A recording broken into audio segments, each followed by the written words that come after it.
All right, so it's crunch time. You have one more week before a major exam, a final, the end of a grading period, or maybe even a break. So you want your students to succeed, but you know that you haven't covered everything that you're supposed to, and you really want to have a review with them, but you're really running out of time at this point. So what should you do? Well, in this video, I'm going to cover 3 activities that you can do so that your students can succeed with the little time that you have left.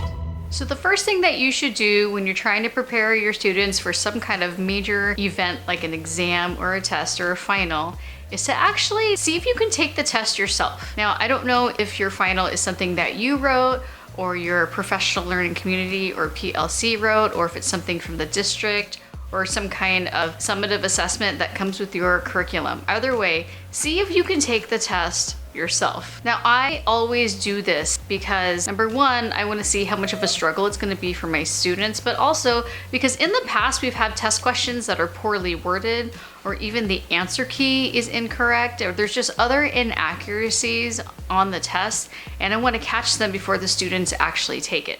Now, I know that some districts don't like it when you do this. They're like, "That's cheating. You can't do that. That's cheating." And they think that because they think that you're going to teach the test, which honestly, I don't think is necessarily a bad thing. It's not like I'm teaching them the test. It's not like I'm giving them the real answers and the real questions. I'm just making sure that it's a test that my students can take, and if they can't, then I'm going to need to better prepare them for that. Also, I found that sometimes terms that I've taught them are worded differently on the test. For example, I say main idea, but sometimes on the test it's main claim, or author's claim, or central idea, or central claim. So there are multiple ways that you could say that, and when the students see it on the test, they might become confused. They're like, "I don't know what that is. My teacher always said main idea, and all of a sudden it says central claim." So I want to see ahead of time what's on there. There's just anything that's confusing that would throw off my students, because I don't want the students to be freaking out about the question and thrown off by just the question itself, and it's not giving them an opportunity to show what they know just because the question itself is convoluted or strangely worded. Now, another reason you want to take the test yourself is because maybe there's something that you haven't covered at all and you just dropped the ball. I mean, we all do this at some point. I would say that probably on every single district exam that I've given, I've looked ahead of time and realized, oh, I didn't cover that. Guess we're gonna have a cram session. And there's nothing wrong with that. If that's what they wanna know that the students can do, then yeah, prepare them for that. Don't set them up for failure. I personally just don't see anything wrong with preparing the kids for the test. And if we're being 1,000,000% honest with ourselves, multiple choice tests aren't necessarily the best way to assess students for their knowledge. Usually something that has a written component like short answer or an essay or something like that, a lab report, that's gonna really tell you if the students know the concept or not. Now, if I didn't have access to the test, honestly, I would just peek over the students' shoulders just to see what types of questions or what's being asked of them. Make a mental or maybe written note, and then just do better next year. And if you haven't had an opportunity yet to get access to the like button, please be sure to boop that, because it helps the algorithm and it makes sure that this video gets out to as many people as possible. Booping the like button means that you're booping Hannah's nose. Boop. So let's say that you do have access to the test because you wrote it, your PLC wrote it, or the district allows you to look at it. The next activity that you're gonna do to prepare your students for this exam is to look at the question stems. Here's the thing. A lot of times, question stems are written in such a way that is really convoluted and confusing for students. Maybe not so much in math if they're just solving equations, but you know, if there's like a word problem or something, sometimes it's just worded in a way that's super confusing for the students, and we don't want them to get locked up before they can even demonstrate their knowledge of how to solve the problem. I swear, in English, I've seen questions where it's almost a paragraph just for the question. And by the time the students get to the end of it, they don't even remember what they were being asked to do. And they have to reread the question 2, 3, 4 times, and they just get frustrated from that. and then mentally they kind of give up and move on. Now, some of you may be concerned about teaching to the test, and that's fine, I get it. So the next best thing that you can do is to look at the question stems that are confusing and have them broken down for your students. Either you're gonna break them down and simplify it for your students, or actually what's even better is for you to break down the question with the student. So you're not going to put the subject, so if it's a question about tone, about a particular passage, or if it's a question about some kind of historical thing, you're not gonna give them that information, you're just gonna look at the question stem, like the type of question, and you're gonna break it down with the students into simpler terms that they can wrap their brains around. That way, when they see that question on the actual test, they know what they're being asked and they can have an easier time being successful at answering that question. If there's time, you can take those broken down question stems and you can create a practice exam that's on a different topic or using a different source so that the students can practice just answering that type of question. Because honestly, we're not testing them for their reading level, we're testing their ability to answer questions. We don't want them to have to get stuck again on whether or not the question itself makes sense.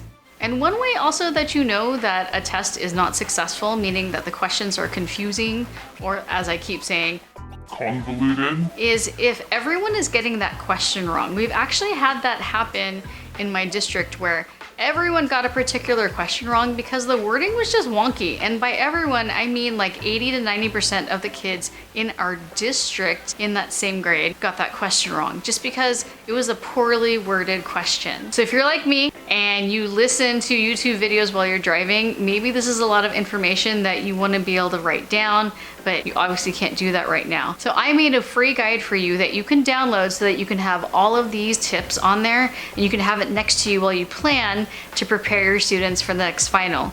Just go ahead and check the link in the description box below and sign up there. So the third way that you can best prepare your students for some kind of exam is to have them take charge of the review process.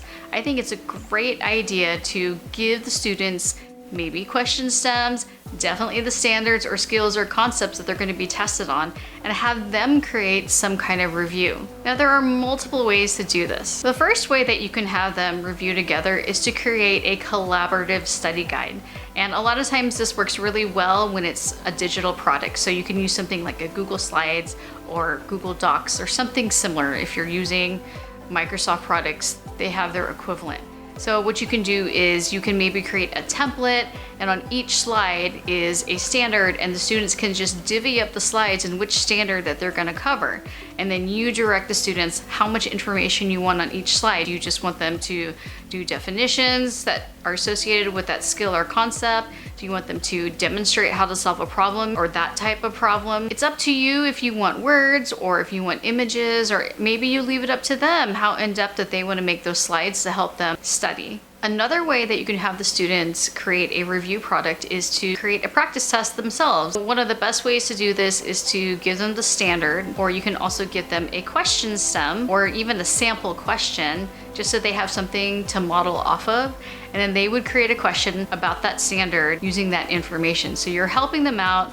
You're creating these scaffolds for them so that they can create the best test question possible. And it really gets them thinking and synthesizing and sort of like this backwards design in terms of coming up with a question. And also they have to come up with the 4 or 3 answer choices that go with that. So what I would do is assign a standard to each student or maybe a group, and they would create the question. I would collect the questions, and then I would create some kind of digital test or even a paper test. Now you're definitely going to get some bad test questions, or you're gonna get some test question and the answer choices, none of them are right, or too many of them are right. You know what I mean? You've written a test before. Now that's actually a good thing. You should still use that test question and disseminate that to the students because it becomes such a learning moment. As the kids are taking the practice tests, they're confused or everyone gets it wrong, and when you correct it as a class, you get to have that discussion about how every single option was wrong, or maybe there should have been a D, all of the above. So the next step is to gamify the review process after you've created this test. So you can put all of these questions into something like a Kahoot or a Gimkit or a Quizlet, something like that. Now, gamifying often helps students in terms of studying because it makes it fun and it helps ideas stick, but it doesn't work for every single topic if you really think about it. For example, if they have to solve a math equation and it's on Kahoot, there's only so much time unless you're just doing like multiplication and subtraction. But if they're solving a quadratic equation, not so sure that's gonna work. I've also seen in Kahoot, some of the Kahoots have like a whole paragraph that the students have to read, and then they have to like identify something. That's not really fair for your slow readers if you really think about it, because I have students that read slowly, but their reading level is just sky high. It just takes them a while to get through it. So kind of an unfair advantage for students who are fast readers, and sometimes they read so fast for the sake of trying to answer first that they just get it wrong. So let me know in the comments, how are you planning to review for a final, end of the semester, just some kind of major exam or culminating project or some kind of summative assessment? Let me know. I'm super curious, and also we can help each other out by sharing these ideas. So if you're a teacher that found lesson planning particularly difficult this year, be sure to click on this video that's going to help you demystify the process.